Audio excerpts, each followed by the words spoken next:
And now we can break up the fingerboards. Be careful because they're a little bit more fragile now. They've got a saw cuts, even though it's 4mm thick, so it's only halfway through. Still, they're more vulnerable at this stage.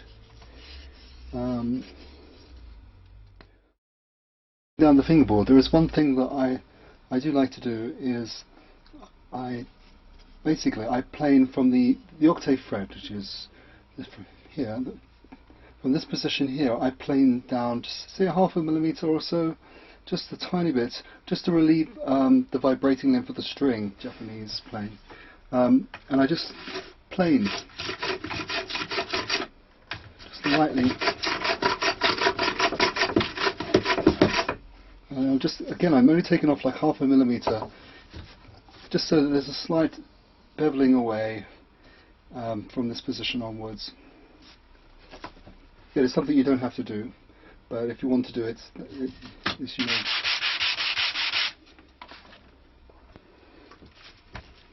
Okay, I've sanded this down now to a 320 grit, using these on a hard sanding block. I've made sure that it hasn't gone rounded, it's still stayed flat. Okay, what I do now at this stage, before I do any fretting, is to seal this. Now this time of year, linseed doesn't tend to dry very easily because it's the winter, so what I do is I make a mixture of turpentine and linseed, about 50-50 normally does it, or you can also use white spirit. Now this mix is very easy to apply. You'll just apply it to the top surface, and you're just basically sealing the wood. This saves a lot of time later. Okay, and now you just need to leave that for an hour, and when the oil's soaked in, you can wipe it again. And we're just going to give it a couple of coats. We're not actually varnishing the instrument. It's just to seal the wood, and also where we put the frets in, it minimises the amount of work that we need to do.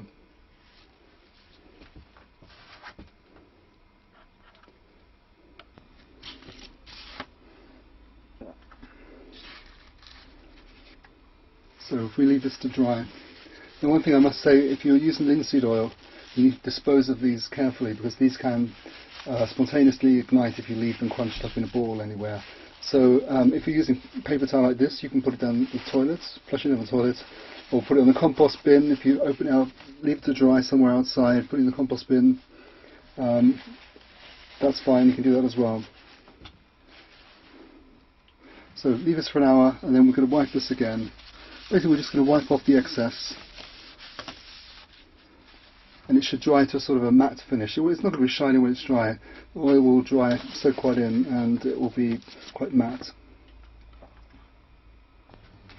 Okay, and after a couple of coats, what I do a wet sand with 320 grit, and basically I put a layer of oil on, linseed oil, and then I'm just sanding that in. What I think it does, it will fill any pores in the wood. If you're using a rosewood or some other porous wood, then it will fill the holes, and you're going to be left with some sort of with a very finely polished piece of wood. And before we fret, we're just going to make sure that there's no gunk in the middle, so we're just going to clear out the fret slots with a knife.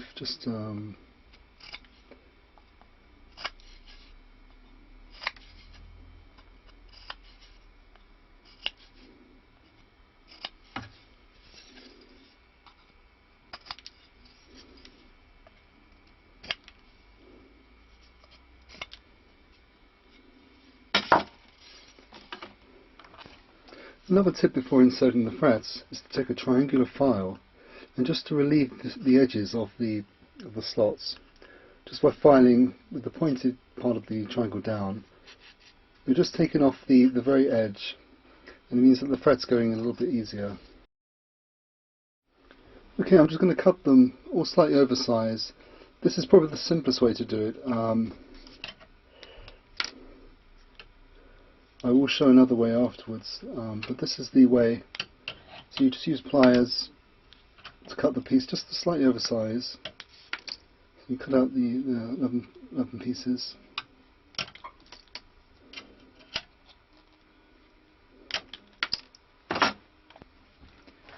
what I'm going to do, I'm just going to tap in the fret wire into each slot, just on one corner, and then I'm going to take it to the press.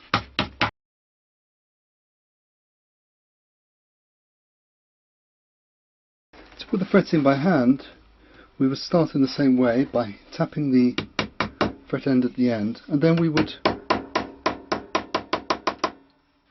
level it across. And the benefit of pressing the fret in is that you get all the frets will be evenly pressed in if your arbor press is set up. Now the drill press, use the drill press to press the frets in.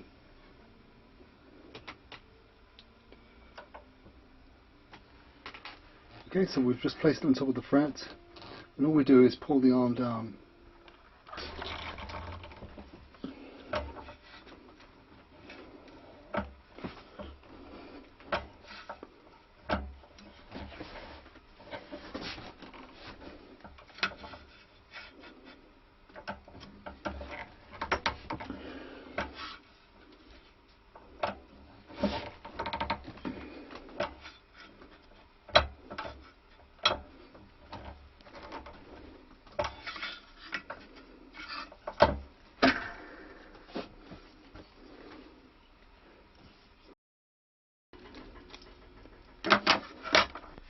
Okay, we're going to take advantage now, and while the fretboard is off the neck, and we're going to trim the frets. So we use a pair of pliers with a flat edge against the fingerboard.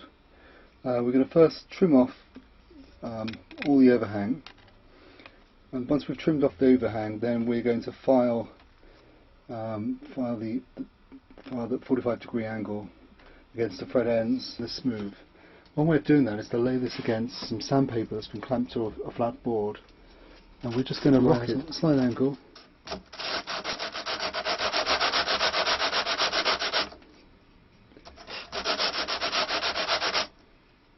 Just an angle.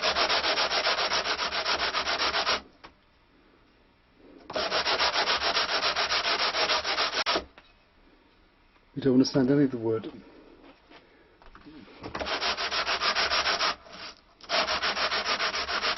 And it's alternated. We must take care not to damage the edges over here. If we want, we can apply some tape over the wood. This just protects the off chance of us knocking that. This protects the wood either side of the fret. We hold the file at a 45-degree angle.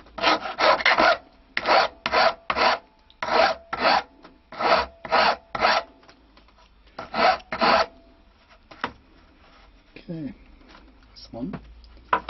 We'll move the fret to the next one.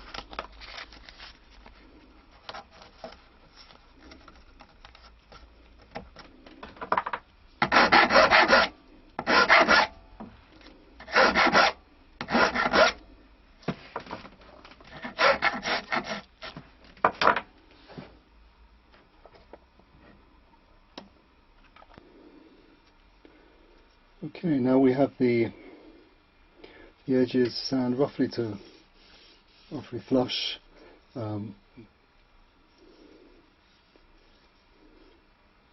we focus on getting the angle, the 45-degree chamfer.